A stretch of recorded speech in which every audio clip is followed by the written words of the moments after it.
They called him Don Carlos, but he was never truly a Don, and never truly Carlos. He was not a man who lived, but a boy who decayed, a promise that curdled into a warning, a royal heir who became a royal horror. Spain remembers him as a whisper behind palace walls, a shadow in a velvet hallway, a scream muffled behind a curtain. And yet, in his time, he was everything: prince, project, possession. The only child of Philip II and Maria of Portugal, born not out of love, but strategy, a marriage to unite the thrones of Spain and Portugal, forged in duty, sealed in blood, and perhaps doomed from the moment it was spoken. Don Carlos entered the world not with a cry, but with complications. His mother, only 16, died within days of delivering him. And from that moment, the boy was no longer a son. He was a relic of suffering, the child of a ghost. He was raised not by a mother's arms, but by priests, tutors, and shadows. They called him precious, but they handled him like glass, as if they knew. There were signs, subtle at first, a strange shape to the skull, eyes that didn't follow light, an odd gait, but the priests prayed louder, the physicians whispered less. The court needed an heir, and so he was one. Deformities were dressed in brocade, tremors were hidden behind royal gloves, but a malformed body is harder to hide than a malformed truth, and Don Carlos was both. His tutors struggled to teach him, not because he wouldn't learn, but because he couldn't. He showed moments of brilliance, yes, but they came like lightning, sudden, violent, and gone. He'd memorize scripture, then try to eat the page. He'd recite Latin poetry and follow it with animal cruelty. One day he caressed a dove. The next he tore it open with his hands. And yet the court smiled, painted portraits of a boy full of promise, all angles softened, eyes corrected. Spain needed the illusion. Philip needed it most. The king who ruled with iron faith could not accept that his only son was a cracked vessel. So he poured more into him.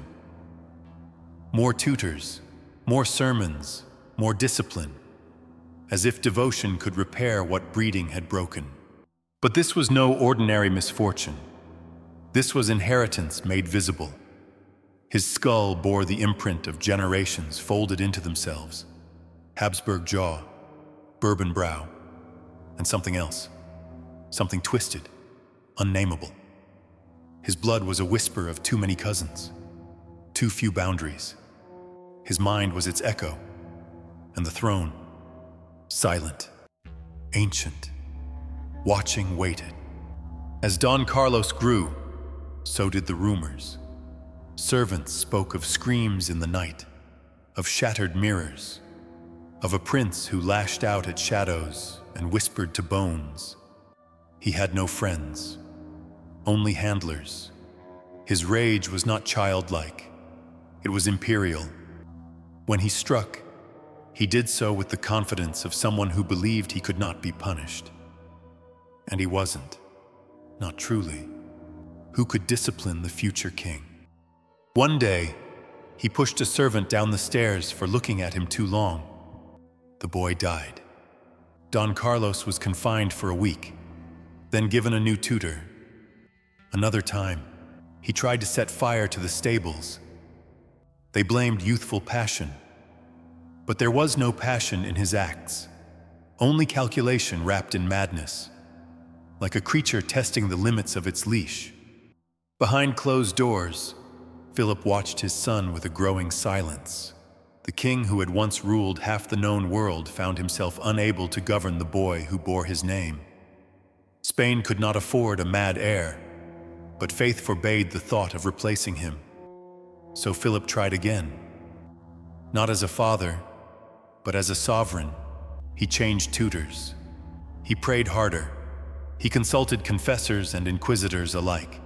They prescribed bloodletting, cold baths, isolation, fasting, the treatments of a dying age inflicted on a boy who was already unraveling. And still, he worsened. One physician noted in secret, "His Highness walks with the gait of a marionette and the eyes of one who sees only fire." Another wrote, more bluntly, "The prince is afflicted with a darkness from which no light escapes." And yet, in public, the image held a prince riding beside his father during processions, a royal smile, practiced in mirrors, stretched across a skull that throbbed beneath the crown. They dressed him in gold and lied in silk, but the people knew, they always do. The whispers spread, that the heir was cursed, that the Habsburg bloodline had turned inward, like a snake devouring its own spine, that no good could come from a child born of so much silence and so little love. The throne loomed over him, not as a promise, but as a weight. He grew into his deformities the way a tree grows into a wall, warped, stubborn, and cracking at the edges. His limbs lengthened but lacked control. His voice deepened but carried no clarity. His face, once angelic in the lies of portraiture, twisted into something sharper, unsteady, and still they called him Don. Still they said, "One day, he will rule. He will." But he had already begun ruling in his own way, through terror. Servants no longer looked him in the eye. Maids left food outside his door and ran before it opened. Animals, once brought for his amusement, were kept away.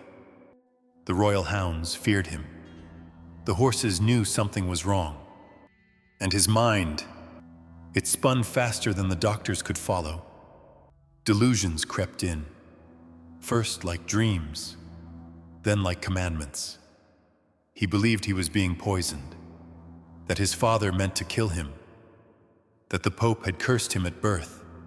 He locked himself in rooms for days, then emerged screaming about shadows. He covered mirrors with velvet and accused the reflections of spying. At night, he stabbed his mattress to drive out the demons. Philip watched, not as a father, but as a sovereign condemned to choose between kingdom and kin. There was one moment, brief, terrifying, when Don Carlos begged for a blade, not to end his life, but to cut out the rot. "It's inside me," he whispered. According to a court scribe, it eats from the center. I feel it move. When denied, he tried to drive a dagger into his own foot, to let the poison out. The court called it hysteria. The king called it shame. By now, even his allies had begun to retreat. The nobles who once courted his favor turned their backs. The clergy who once laid hands in blessing now crossed themselves in silence. The doctors, those silent witnesses to royal decay, knew the truth, but only in whispers. To name the illness was to name the bloodline. So Philip did what kings have always done when heirs turn monstrous. He planned, quietly, painfully, with all the weight of a man who once ruled continents, but could not save his own son from himself. He summoned the Council of Castile in secret. He requested reports from physicians, priests, and court advisors. One phrase returned again and again: unfit for rule. But in Spain, that was not merely a diagnosis. It was heresy against the divine right. To disinherit Don Carlos was to question God's plan. And yet, what choice remained? In 1568, the breaking point came. A plot, real or imagined, was uncovered. Don Carlos, now convinced that his father would kill him before crowning him, allegedly sought to flee to Flanders and raise a rebellion. The evidence was thin, contradictory. based mostly on intercepted letters and the whispers of terrified attendants. But Philip saw in it his opportunity. He acted not as a grieving father, but as an emperor executing law. On the night of January 18th, the palace walls closed in. A royal guard, handpicked by Philip, stormed the prince's chamber.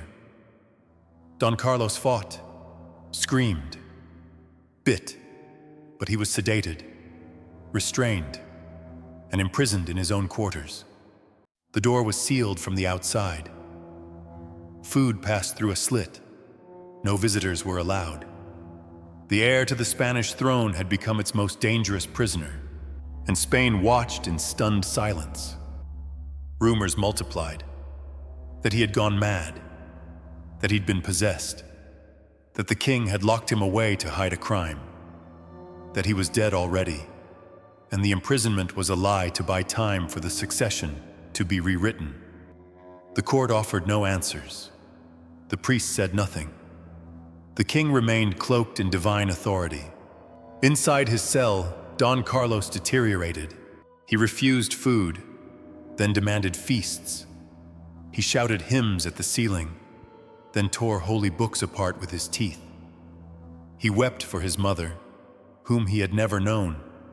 He cursed Philip with the fury of a betrayed child and the cunning of a born conspirator. Some said he tried to starve himself. Others claimed he hurled himself against the stone walls, trying to split his skull. His weight dropped, his voice cracked. The walls echoed with sobbing, then silence. He lived like this for 6 months. And then, on July 24th, 1568, he died. The official cause: natural illness, fever, decline. The truth: a soul devoured by a body that should never have existed. A prince swallowed whole by the blood that made him. A throne that chewed on its future until only bone remained. No funeral procession was held. No royal mourning announced. His name was struck from records, his image erased from frescoes. The line moved on, as it always does. Spain had lost a son, but perhaps it had saved a kingdom. The rot, however, was never truly buried. The death of Don Carlos left no vacuum, only silence. A silence that crept like mold through the gilded halls of El Escorial. The same walls that once echoed with his tantrums, his erratic laughter, his threats, now held their breath. Spain did not weep, it exhaled. But silence is not the same as peace. And a buried prince is not the same as a forgotten one. Outside the palace, the people whispered of murder. Some said Philip had ordered poison, delivered by the same priests who blessed the boy's birth. Others claimed the king had slowly starved him, walling him in with scripture and fear. The most persistent tale, passed from kitchen to carriage, was that Don Carlos had been bled dry, one vein at a time, as punishment and purification. None of it was confirmed, and that, perhaps, was the most damning part. The truth was guarded more fiercely than any border. Because the truth was not about one boy. It was about a family, a dynasty, a throne so terrified of its own reflection that it crushed the mirror and swept the shards beneath a velvet rug. Philip II, for all his piety, never again spoke his son's name aloud, but he kept the door to Carlos's chambers sealed, not dismantled, not repurposed, sealed, as if fearing that whatever festered within might one day seep out again. The room became legend. Servants avoided it. Ministers passed it with a glance downward. Some swore, on sleepless nights, they heard footsteps inside, or humming, or scratching. The rot of Don Carlos was never just his own. It belonged to Spain, because Carlos was not merely a broken child. He was the culmination of a dynasty that mistook blood purity for strength. He was the echo of cousin after cousin, uncle after niece, ceremony after ceremony where love was irrelevant and genetics were a tool. The Habsburgs had crafted themselves into myth, and Carlos was what happened when the myth began to eat itself. His deformities were never truly private. His madness could not be hidden behind robes and rituals. He was a truth too ugly to be painted over. And yet, in death, they tried. The court commissioned new portraits of the royal family. Carlos absent. His face was removed from tapestries. His name vanished from succession documents. But Spain remembered. The people carried his legend like a wound, a tale told in hushed tones, a warning whispered from generation to generation. Beware the blood that turns inward. Beware the throne that swallows its own. Philip, meanwhile, doubled down. In the years that followed, he became more devout, more severe, more convinced than ever that his reign was sanctified by God, and therefore unquestionable. He built El Escorial into a monument of austere grandeur, a monastery palace hybrid where silence reigned and penance became architecture. But beneath its marble and gold, something festered, a quiet rot that no incense could cover. The king would stare for hours at the crucifix in his chamber. They said he prayed, but others believed he was bargaining. With whom? No one dared ask. Not even the priests. He had given everything to God, his empire, his wars, his son. And yet the ghosts remained. In time, Spain's empire began to falter. Not with explosions, but with slow decay. Its colonies strained under the weight of royal arrogance. Its people starved as gold from the New World was funneled into holy wars and palatial tombs. And in the quiet corridors of power, men who had once bowed to Don Carlos's madness now schemed to ensure nothing like him could rise again. But bloodlines do not forget. Don Carlos had been the first undeniable warning, but not the last. The rot, masked for generations by ceremony and superstition, would return.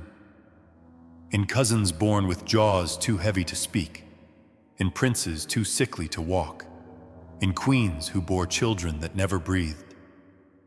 Each time the court invented new words for old curses: delicate constitution, melancholia, pious suffering. But the truth was older than language. You cannot twist blood into a crown without consequence. You cannot feed a throne your sons and expect it to stop eating. Years passed, and Don Carlos became more ghost than man. His story slipped into myth, half horror, half warning. For those outside the palace, he was the mad prince locked away for crimes unspeakable. For those within, he was the memory that still lingered in tapestries where his figure had been cut out, in the portraits with faces painted over, in the gaps of succession lines that no one dared name. But for Philip, he was something else entirely. He was guilt, the kind that clings not to the skin, but to the soul. No confession ever truly lifted it.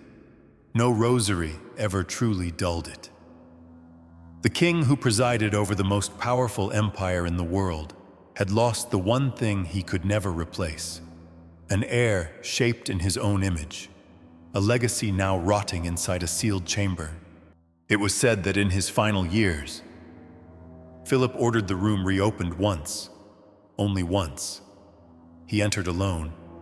No guards, no scribes, just silence and stone. When he emerged hours later, he said nothing, but he walked slower after that, prayed louder, wept in private, where only God, and perhaps the boy's ghost, could see. Historians still argue about what truly killed Don Carlos. Was it genetic collapse? Was it madness born from isolation and inbreeding? Was it the weight of a crown he was never fit to wear?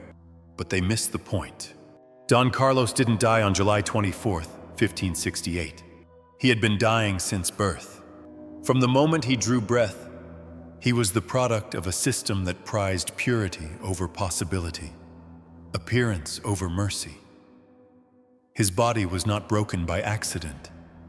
It was designed by generations of calculated incest.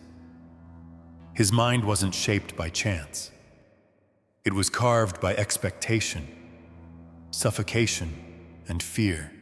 The throne never wanted a boy. It wanted a symbol, a vessel, and when that vessel cracked, it turned on him. Even now, centuries later, his name summons unease.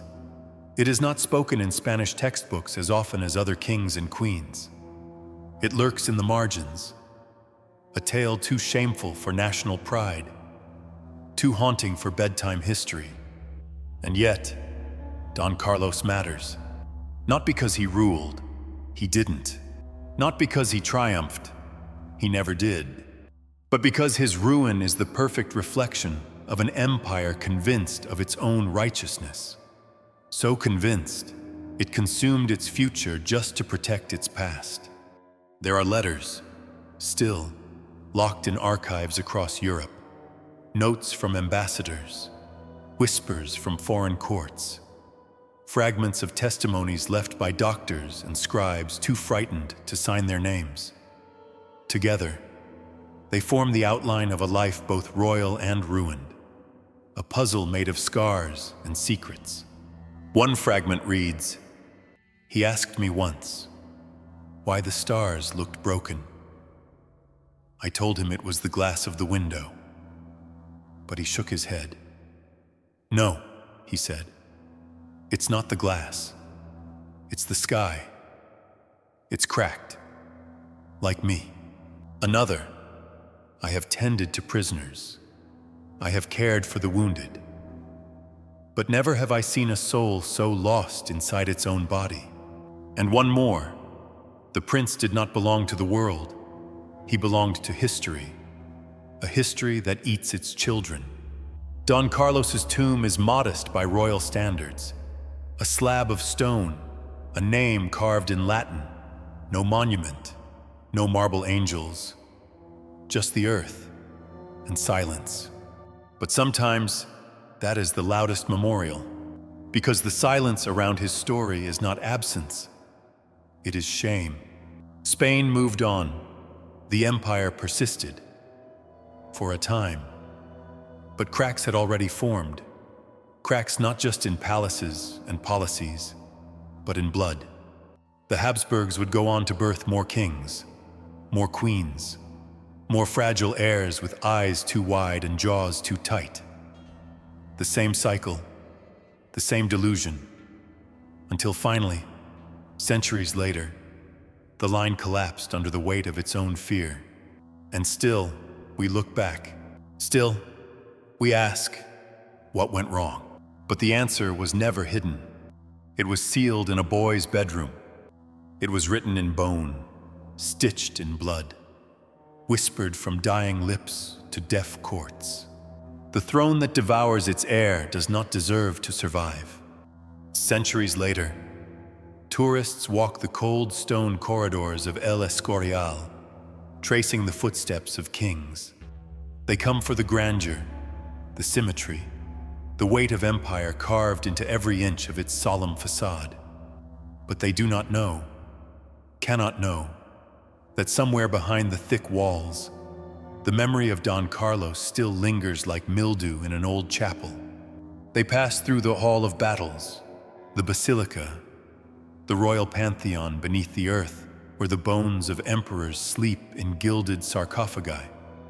They see the tomb of Philip II, the architect of empire and silence, lying among kings as though his reign had been clean, divine, righteous. Few ask where his son lies. Fewer still are told the truth, because truth in this palace is buried deeper than bone.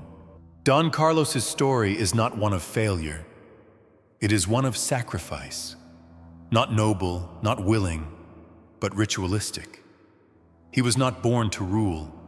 He was born to absorb the sins of a system built on incest, on image, on unshakable control. His suffering was not an accident. It was a consequence. One the throne accepted without flinching. This is the hidden horror of monarchy, that it does not simply demand loyalty or blood or obedience. It demands distortion. And the more pure the bloodline, the more grotesque the shape it takes. Carlos was not a madman. He was the mirror held too close, the secret no crown once revealed. Even today, in history books, he is reduced to footnotes: a troubled boy, an unfortunate prince, a cautionary tale. But that, too, is a lie. He was not unfortunate. He was forsaken. The Spain of Philip's day could conquer oceans, burn heretics, and raise cathedrals high enough to reach heaven. But it could not face the monster it made in its own image. So it buried him, not just beneath stone, but beneath narrative. That's the real rot of power. Not the madness in a boy's mind, but the refusal to name it, the refusal to change, the need to preserve the image, no matter the cost, even if it costs a child his life, even if it costs an empire its future. And still, the cycle continues. Different crowns, different palaces, but the same story. Children shaped into symbols, symbols breaking beneath the weight, history erasing them in favor of cleaner lines and safer myths. But sometimes the ghosts return, sometimes late at night, when all the candles have gone out and the silence returns to stone.